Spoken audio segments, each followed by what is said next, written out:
Make my skin crawl. It's not alive. I think they know that I'm not out here for fun. Well, I'm all restless, but I don't care, you know. Like me much, well, me either. Me, my mind, like some kind of god, you.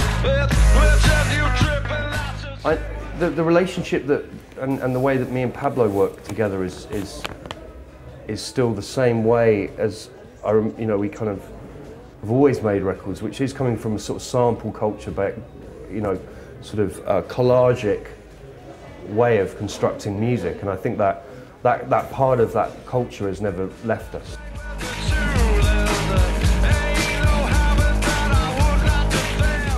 At that age, anyway, you are searching to be part of a gang, to find your identity, to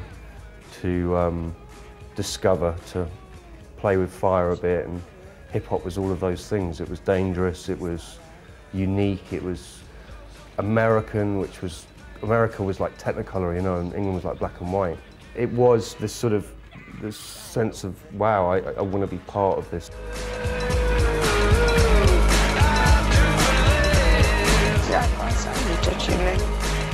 It was more, I suppose in many ways, it was trying to find a family identity, because your family had broken. Yeah. My brothers, my two brothers, one had gone to live with my father, the other one had gone to private school, so I was kind of on my own with my mum. And at that, teenage period of your life, you're trying to break rules, you're trying to find your own place, Was it for you a dangerous time? It was a dangerous time, and it was a very exciting time, and it was a very sad time.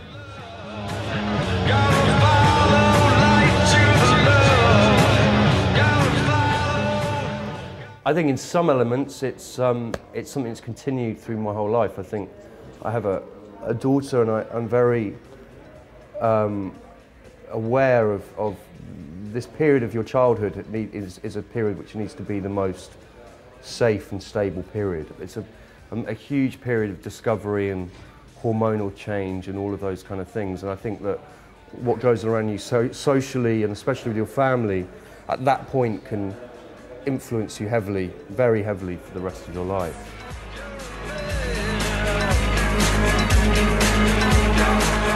You look so sexy with your fag. Do you like those jacks? That's what we're here for. My memories of growing up as a child was always hearing music, whether it be jazz, Art Blakey, to Deep Purple, through to kind of, Queen, really. It was quite, my dad always had quite an open mind, and then you'd be hearing Chopin or Brahms or Beethoven or whatever. So. Make my skin crawl. It's not alive.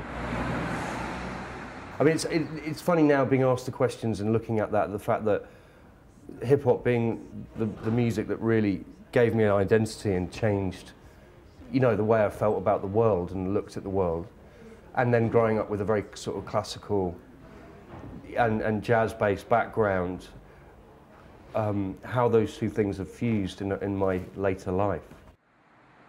I have recently been informed that I have contracted the HIV virus. That's how it goes.